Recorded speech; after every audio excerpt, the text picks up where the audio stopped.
Assista agora à verdadeira história do início. Antes da terra, antes dos oceanos, das estrelas, da luz, só havia ele, um Deus eterno, sem princípio nem fim, fonte de toda a existência, inatingível, glorioso, santo. O universo era caos, não havia forma, nem som, nem direção. Não existia tempo, nem matéria, nem luz, apenas o abismo. E Deus pairava sobre as águas, como um artista diante da tela em branco do infinito. Em um momento além da contagem humana, Deus decidiu criar os céus, o reino espiritual, onde a glória dele se manifestaria em luz, ordem e adoração. Foi a primeira criação. Ali nasceu o conceito de alto, o céu dos céus, chamado em hebraico de Shamayim, a dimensão invisível onde ele reina. Deus, em sua infinita sabedoria, decidiu criar seres espirituais, anjos.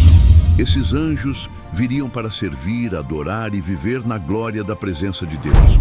Entre eles estavam querubins, guardiões da glória, serafins, os que ardem em adoração, arcanjos, líderes celestiais de guerra e mensagem, e milhares de anjos de diferentes ordens, formando um exército celestial incontável.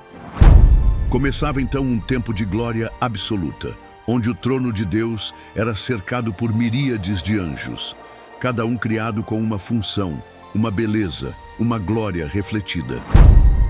No centro deles estava um ser especial, Lúcifer, o portador da luz. O querubim da guarda, ungido e poderoso, criado para refletir a luz do Criador. Ele foi colocado num lugar de honra próximo ao trono de Deus. Lúcifer não era qualquer anjo. Ele é descrito na Bíblia como o querubim ungido, que andava sobre pedras de fogo.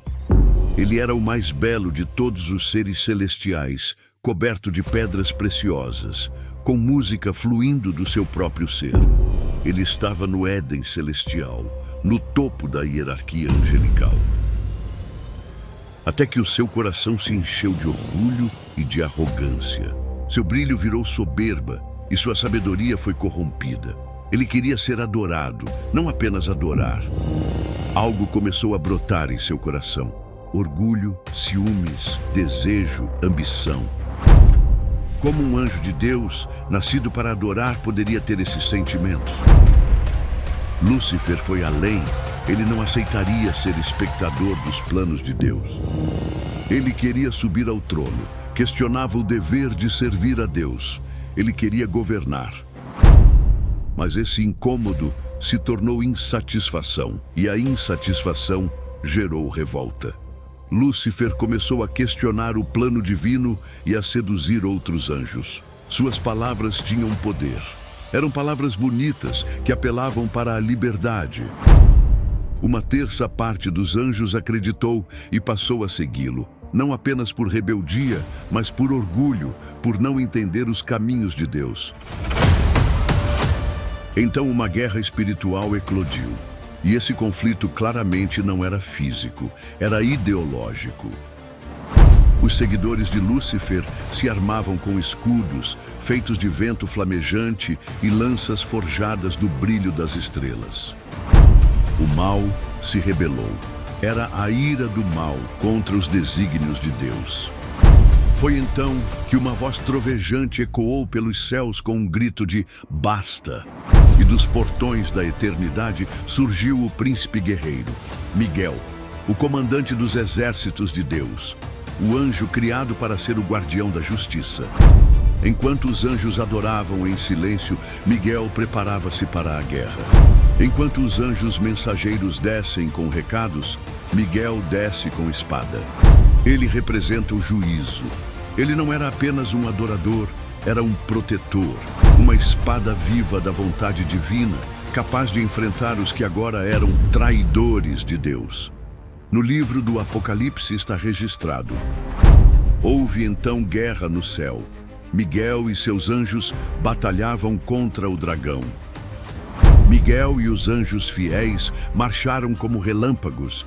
Suas espadas iam cortando multidões de rebeldes. Asas colidiam com asas, trovões rugiam e cada golpe reverberava por toda a criação. O céu tremeu. Miguel não hesitou. Levantou-se como o primeiro a enfrentar o caos. Foi ele quem bradou nos céus e se tornou o símbolo da fidelidade absoluta ao Criador. Lúcifer, com fúria ardente, enfrentava Miguel frente a frente.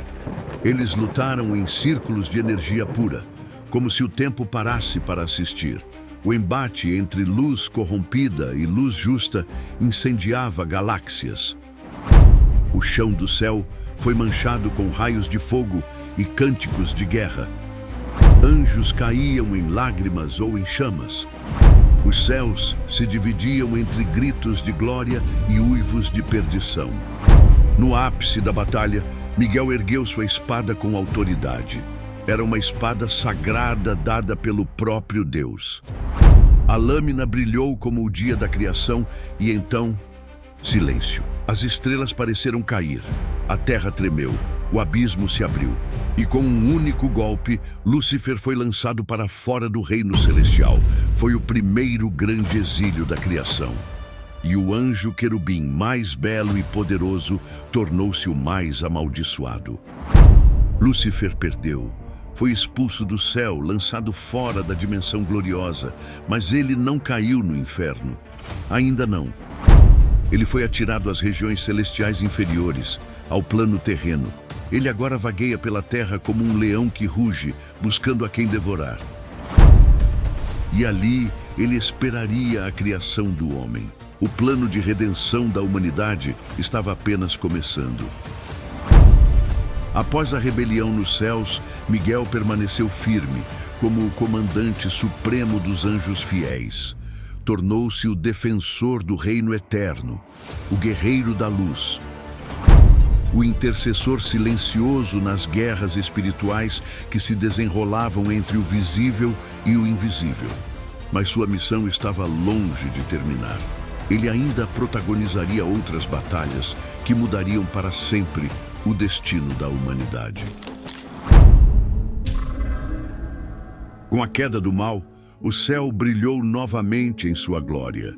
A derrota de Satanás e seus anjos marca um ponto crucial na narrativa bíblica. O significado profundo e simbólico desse acontecimento representa a luta contínua entre o bem e o mal. Não apenas no plano cósmico, mas também dentro de cada um de nós, como um sussurro que atravessa os séculos e ecoa no coração humano. Com o inimigo expulso e o equilíbrio restaurado nos céus, o Espírito de Deus, que antes guerreava, agora pairava em paz. Mas aqui embaixo, nas profundezas onde o inimigo havia caído, algo clamava. Não com palavras, mas com o silêncio inquietante do caos.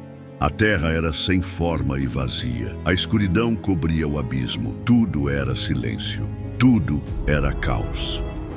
O Espírito de Deus pairava sobre as águas, observando, não como quem contempla a beleza, mas como quem examina os escombros de uma batalha. Como um general diante de um campo arrasado, o Criador observava o vazio à sua frente. E naquele silêncio carregado de expectativa, algo começou a se mover, e o que parecia fim era apenas o início.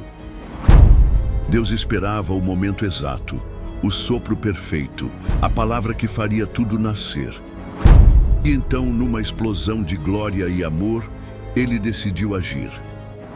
Ali, naquele instante eterno, o invisível ganharia forma, a palavra ganharia matéria, a criação teria início. E em 6 dias, com o poder da sua palavra, Deus criou o mundo. Deus então cria o tempo, o espaço, a matéria, nasceu o universo.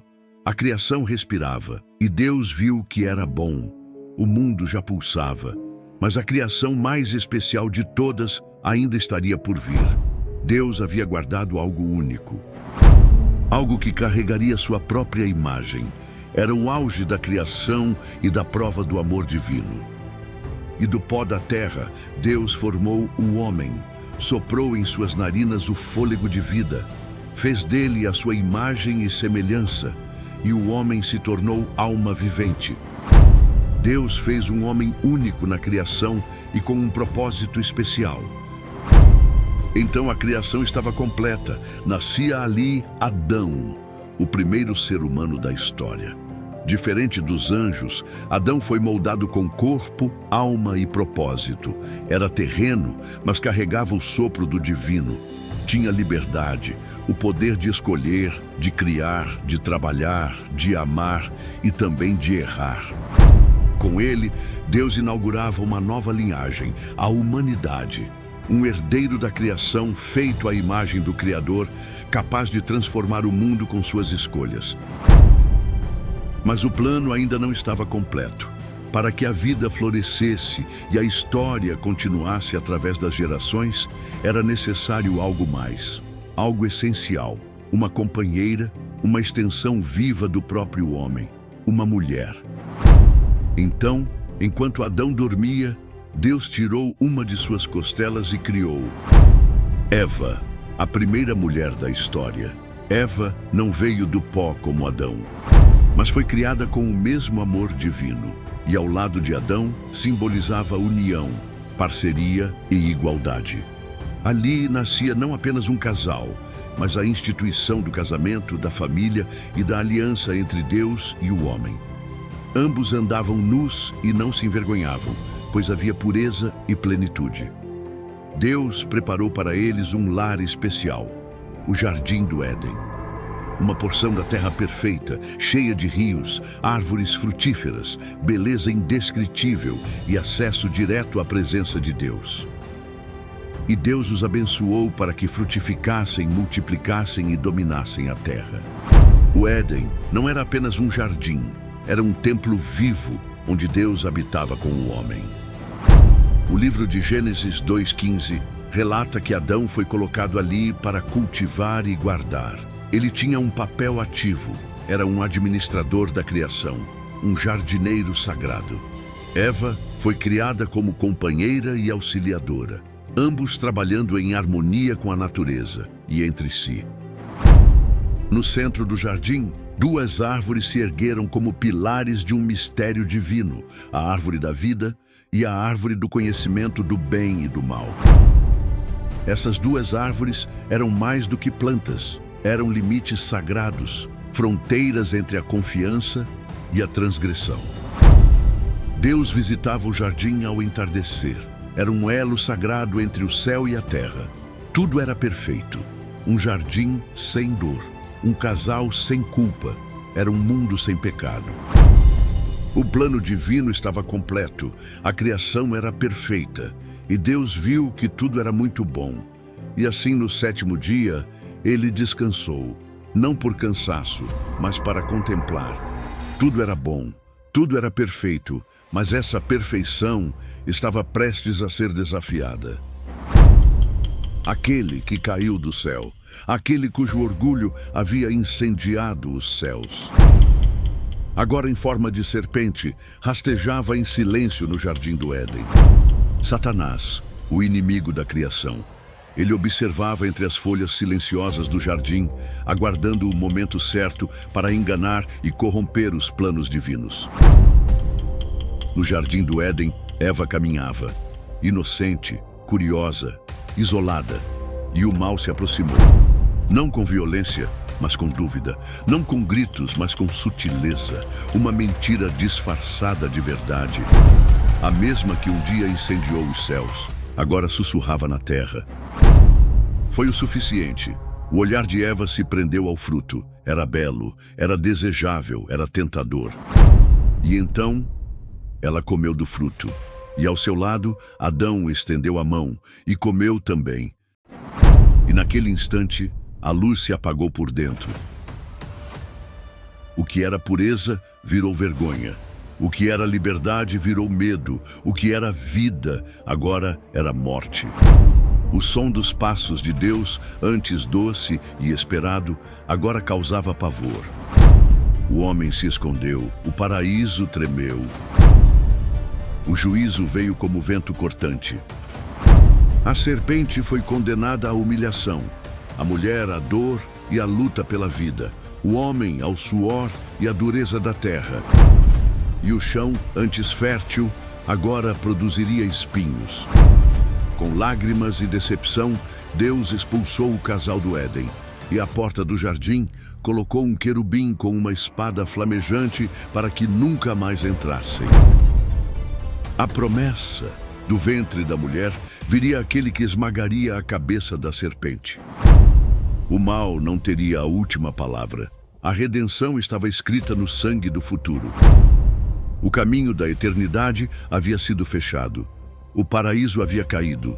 A guerra espiritual, antes travada nos céus, agora ardia dentro do coração humano. E assim começou a verdadeira história da humanidade. Expulsos do jardim do Éden, Adão e Eva são condenados a uma vida de trabalho e sofrimento. Não havia mais o frescor das tardes com Deus. Agora havia suor, dor e consciência. Pela primeira vez, eles sabiam que estavam nus, sabiam o que era vergonha, sabiam de forma amarga o que significava o bem e o mal. Mas Deus não os abandonou. Fez roupas para cobri-los. Deu-lhes vida e os ensinou o que precisariam para viver e multiplicar. E mesmo ali, em meio às cinzas da queda, deu-lhes esperança. O plano de redenção havia começado. Algo ainda resistia em seus corações. A esperança de um novo começo. Foi nesse mundo quebrado que nasceram os primeiros filhos da humanidade. Caim veio primeiro, forte, dedicado à terra, tornou-se lavrador. Depois veio Abel, sensível e com o olhar voltado para Deus. Abel tornou-se pastor de ovelhas, cuidava de rebanhos, guiava, protegia e oferecia os melhores cordeiros como símbolo de sacrifício. Já Caim cultivava o solo, plantava e colhia. Ele trabalhava com o que vinha do chão, o mesmo chão que Deus havia amaldiçoado após o pecado de seus pais. Ambos aprenderam com Adão e Eva sobre o Deus Criador, sobre os eventos do Éden e a consequência da desobediência. Ouviram com seus próprios ouvidos a dor do arrependimento e a promessa de redenção. Eles cresceram sob o peso da culpa herdada, mas também com o sussurro de promessas. A terra agora conhecia o bem e o mal, e o coração humano também. Chegou o dia em que Caim e Abel levariam uma oferta ao Criador. Abel separou o melhor do que tinha, um cordeiro, o primeiro, o mais puro e o mais vivo do seu rebanho. Ele entregou sua oferta ao Criador com fé. É nítido em seu rosto a adoração, o amor que tem pelo Criador. Caim, por sua vez, ofereceu a Deus uma porção dos frutos da terra que ele cultivava. Foi apenas uma entrega. Não havia alma, não havia amor, não havia fé. E foi ali, naquele altar silencioso, que se revelou a diferença entre adoração e aparência. Deus se agradou da oferta de Abel, mas rejeitou a de Caim. Por que Deus aceitou um e rejeitou o outro? Essa pergunta ecoou na alma de Caim como veneno. Algo dentro dele se rompeu, abrindo as portas para um sentimento novo na história. A inveja. Caim, dominado pela ira, permitiu que o ressentimento envenenasse sua alma. O que começou como ciúme se transformou em fúria, e essa fúria em sangue. Caim atraiu seu irmão Abel até o campo. E ali, em meio ao campo silencioso e repleto de solidão, cometeu o primeiro assassinato da história humana. Caim mata Abel covardemente. O chão, que antes recebera o suor da terra, agora recebia o sangue da inocência. Um crime sem precedentes. E o eco desse sangue subiu aos céus, clamando por justiça. Confrontado pelo próprio Criador, ele recebeu a sentença. Seria um fugitivo, errante pela terra. Um homem sem raízes, sem paz, sem lar. e que teria dias difíceis. A justiça de Deus veio com peso, mas não sem misericórdia. Caim foi poupado por Deus, e ainda assim ele reclamou. Achava seu castigo injusto. Temia ser morto por outros homens. Temia retaliação. Em resposta, Deus colocou um sinal sobre ele, não como bênção, mas como limite, um aviso para impedir que outros o matassem. Caim partiu e fundou uma cidade. Deu a ela o nome de seu filho, Enoque, e ali começou uma linhagem, não apenas de pessoas, mas de um legado, a linhagem da serpente. Enquanto Abel simbolizava os que andariam com Deus, os que buscavam a redenção, Caim se tornou o exemplo dos que escolheriam a própria vontade acima da obediência, dos que ergueriam cidades, mas ignorariam o céu, dos que inventariam música, armas, poder, mas esqueceriam a justiça, o temor e a promessa. A terra não foi mais a mesma, o coração humano muito menos, e a semente do mal já havia germinado. Ainda em Gênesis, após a tragédia de Abel e o exílio de Caim, Eva teve um novo filho, Sete. Ele foi dado por Deus em lugar de Abel. A partir dele surge a linhagem santa, a semente da qual nasceria a promessa do Messias. E assim, as duas linhagens caminharam lado a lado. A de Caim, marcada pela cidade, cultura, violência e orgulho humano. E a de Sete, marcada pela devoção, justiça e temor a Deus.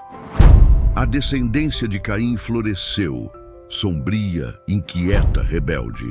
Veio de Caim o povo construído sobre a violência e a idolatria, que carregava a marca da serpente do Éden.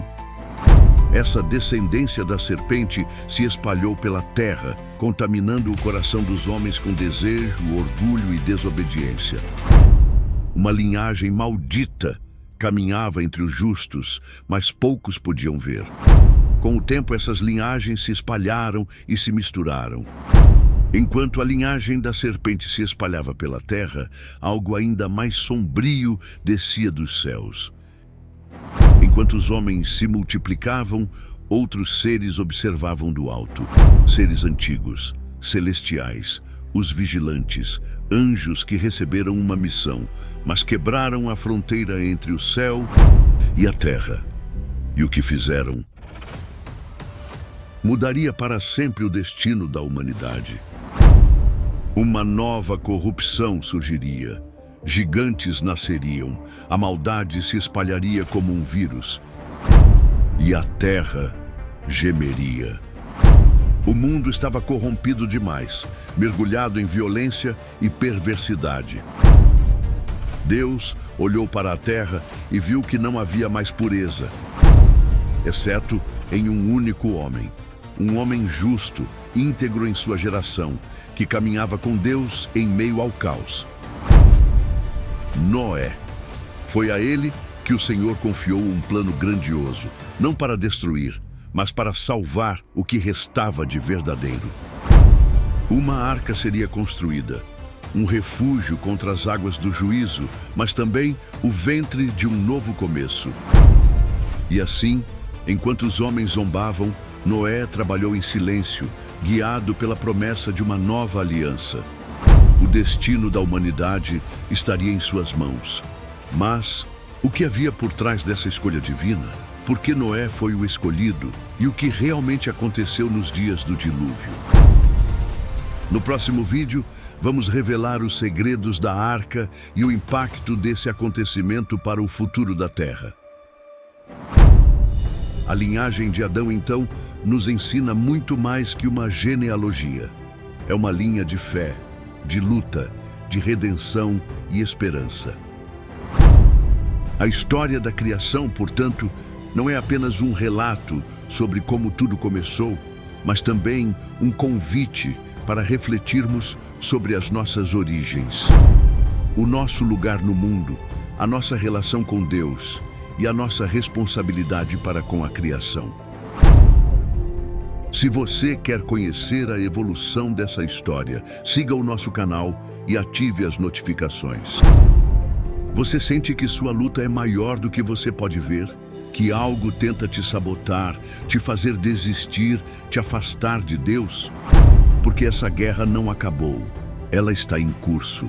E você não está sozinho. Acredite no Deus que te ama e que pode transformar tudo ao seu redor. Não há nada impossível para Deus e a sua fé será sempre o melhor caminho. Se essa história tocou seu coração, nos ajude a continuar multiplicando a história de Deus. Siga nosso canal, deixe o seu like e encaminhe esse vídeo para alguém que precisa conhecer a palavra de Deus. Toda semana temos novos vídeos com outros momentos bíblicos que guardam grandes revelações. Que Deus esteja com você.